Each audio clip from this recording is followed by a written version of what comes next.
सबसे पहला सवाल सुधांशु त्रिवेदी, बहुत जल्दी से मेरा आपसे, क्या राम केवल एक कल्पना मात्र है? यदि राम कल्पना है तो राष्ट्रपिता महात्मा गांधी का राजनीतिक दर्शन राम राज्य का छलावा था? जवाब चाहिए। महात्मा गांधी की समाधि पर लिखा हुआ हे राम झूठ है क्या? दूसरी बात, अब भारत से थोड़ा बाहर आइए। पिछले ही साल याद है दीपावली में साउथ कोरिया की फर्स्ट लेडी आई थी, क्योंकि वो मानते हैं उनके परिवार की डिसेंडेंसी भगवान राम से। थाईलैंड का किंग टाइटल होल्ड करता है, किंग रामा द 9th। पूरे यूरोप में हरे राम हरे कृष्णा मूवमेंट चलता है, ये कोई भारत ने नहीं चलाया। और दुनिया में एक ही देश ऐसा है जिसके नेशनल ब्रॉडकास्टर पर हर दिन रामायण आती है, वो है दुनिया का सबसे बड़ा मुस्लिम देश इंडोनेशिया। ठीक, और आप जाइए बाली जाइए, इतनी बड़ी वहां पे मूर्तियां नजर आती हैं राम लक्ष्मण और उनकी वो। और रावण का देश Sri Lanka, officially government of Sri Lanka कहती है लिखित में कि राम थे और राम के ये ऐतिहासिक स्थल हैं, मगर दुर्भाग्य कि राम का देश भारत आज इस बात पे बहस करता है कि ये नहीं है। अब मैं एक और वैज्ञानिक बात कहता हूं, सारी चीजों के बारे में तो टेक्नोलॉजी बदलती रहती है, नई नई चीजें आती रहती हैं। पहले रडार मैपिंग नहीं थी, आर्कियोलॉजिकल एक्सकवेशन नहीं था, अंदाजेस किया जाता था, अब मैपिंग के थ्रू किया जाता है। मैं पूछना चाहता हूं, साइंस एंड टेक्नोलॉजी में सबसे बड़ी थ्योरी आइंस्टीन ने रिलेटिविटी की थ्योरी दी, जिसमें उसने कहा यह दुनिया सिर्फ स्पेस नहीं है, टाइम एंड स्पेस फॉर्म है। मैं आपसे पूछना चाहता हूं, टाइम का सबसे एक्यूरेट पैरामीटर क्या हो सकता है? आप कहेंगे 5 बजे हैं, तो 5 तो दिल्ली में बजे ना, लंदन में तो कुछ और बजा होगा, इसलिए ग्रीनिच मीन टाइम है जो सारी दुनिया पे लागू है। अगर आपसे पूछूं टाइम का एब्सोल्यूट पैरामीटर क्या है जो दुनिया में यहां पर छोड़िए, धरती पे, मंगल पे, बृहस्पति पे, किसी पॉइंट ऑफ सोलर सिस्टम पे लागू हो, it is only the relative motion position of the planet. और भगवान राम के रिलेटिव मोशन ऑफ प्लैनेट यानी एग्जैक्ट टाइम लिखा है।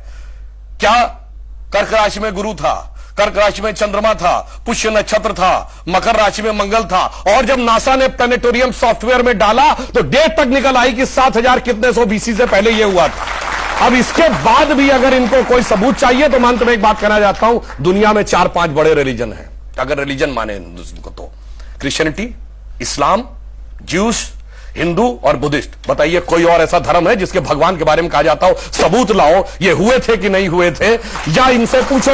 और भगवान राम की पहले की भी वंशावली अवेलेबल है और बाद की भी। बाकी दुनिया में जितने भी लोग हुए, बाद की कुछ की अवेलेबल है, कुछ की तो पहले और बाद की भी नहीं अवेलेबल है, पहले किसी की नहीं अवेलेबल है। मगर राजा इक्ष्वाकु से लेकर उसके बाद उनके पुत्र इतने साल राज किया, भगवान राम के बाद इतने पूरा डिटेल सब कुछ झुटलाने का प्रयास केवल इसलिए होता है कि हम पे हुकूमत करने वाले जो लोग थे ना, अंग्रेज, उनको तो कहते हैं, अब मैं किसी धर्म ग्रंथ के खिलाफ नहीं, कहते हैं 14,000 साल पहले दुनिया बनी थी।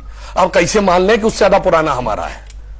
इसलिए सारी की सारी समस्या है। जिनका कि कैलेंडर 2000 साल पहले शुरू होता है या किसी का 1400 साल पहले शुरू होता है, कैसे मान ले हजारों साल पहले का था? समस्या यह है और कुछ नहीं है। देखिए, मैं ये कहना चाहता हूं कि जब एकदम सबूत की और टेक्निकल बात होती है तो ये जैसे उन्होंने कोर्ट केस की बात की, आपको पता है मुस्लिम पक्ष इसमें कब आया है? जब भी कोई जमीन का विवाद होता है तो उसकी एक लिमिट होती है 12 साल। अगर 12 साल तक आप नहीं कोई कोर्ट में मुकदमा दायर करते हैं तो वो आउटडेटेड मान लिया जाता है। 1949 दिसंबर में मूर्तियां प्रकट हुई और जब पूजा शुरू हुई, ये जानते हैं केस कब आया? दिसंबर 1961, जब 11 दिन रह गए थे वो 12 साल की मियाद खत्म होने में। इसका मतलब पहले 11 साल तक कोई समस्या नहीं थी, 12 साल तक अचानक वो 61 में पैदा हो गई। इससे साफ समझ में आता है कि। और दूसरा मैं एक यथार्थ बताना चाहता हूं, जब मुकदमा कोर्ट में चला है ना, तो कोर्ट ने यह परमिशन किया था कि दोनों पक्ष अपने अपने तरफ के इतिहासकारों को ला सकते हैं। जो बाबरी मस्जिद एक्शन कमेटी या सुन्नी वक्फ बोर्ड की तरफ से इतिहासकार गए सब वही जेएनयू ब्रांड थे, R S Sharma, DN Jha और वगैरह वगैरह। मगर उन्होंने एक बड़ी मजेदार बात कही। कोर्ट ने पूछा कि आप में से आर्कियोलॉजिस्ट कौन है, क्योंकि आप होता ना जो खुदाई होती है उसका विशेषज्ञ। पांचों ने स्पष्ट किया कि आर्कियोलॉजी वो नहीं जानते। दूसरा प्रश्न पूछा गया, दूसरा प्रश्न यह था कि सारे डॉक्यूमेंट 2 ही भाषाओं में लिखे, संस्कृत और फारसी। दोनों ने बाकायदा लिख के दिया, ना वो संस्कृत जानते हैं ना वो फारसी जानते हैं, यानी ना खुदाई जानते हैं ना पढ़ाई जानते हैं, और उसके बावजूद सारी खुदाई जानते हैं।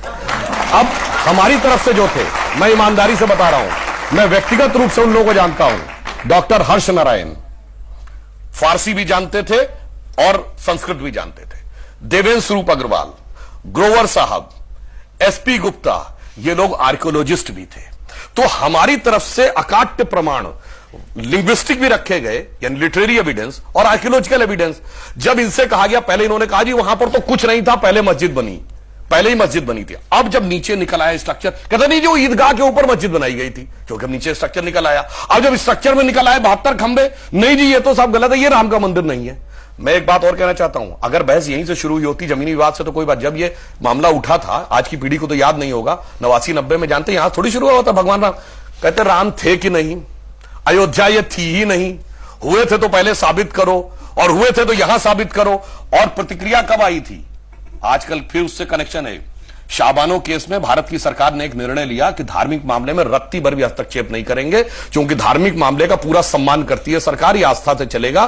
तो अगर 100 या 80 रुपया मुआवजा जो शाबानो को तय हुआ था वो देने का निर्णय कोर्ट ने किया है तो उसे पलट देंगे, कोर्ट का अधिकार नहीं है, धार्मिक भावना ऊपर है।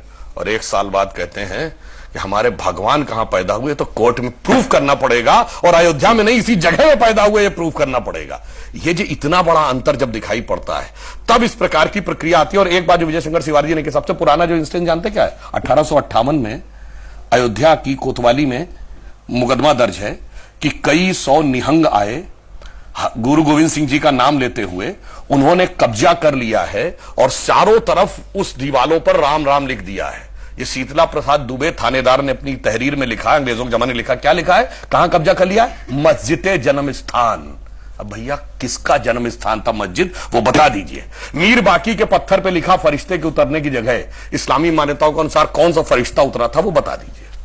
सुनिए, ये तो आप 1992 कर रहे हैं, ये 1976 में 8 खंबे नीचे खुदाई में निकल रहे थे, ये आर्कियोलॉजिकल सर्वे की रिपोर्ट में है। और ये बताने वाला के मोहम्मद है, वो किसने ला के रखे थे, इंदिरा गांधी रखी थी क्या, बताइए ना।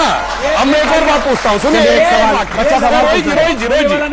एक बात मैं जरूर कहना चाहूंगा। ये जो दलित दुकानदारी की बात कही गई है, दुकानदारी क्या होती है वो बताता हूं। दलितों के जितने बड़े नेता पिछले 100 साल में हुए, पेरियार जिनका नाम था ईवी रामास्वामी नायकर, उसके बाद डॉक्टर अंबेडकर जिन्होंने जो साइन किए भीमराव रामजी अंबेडकर, उसके बाद बाबू जगजीवन राम, उसके बाद काशी राम, और उसके बाद क्षेत्रीय नेताओं में रामविलास पासवान और उदित राज जिनका नाम है रामराज। अरे राम को जितना आत्मसात दलितों ने किया उतना तो मैं ईमानदारी से कहता हूं ऊंची जातियों ने नहीं किया।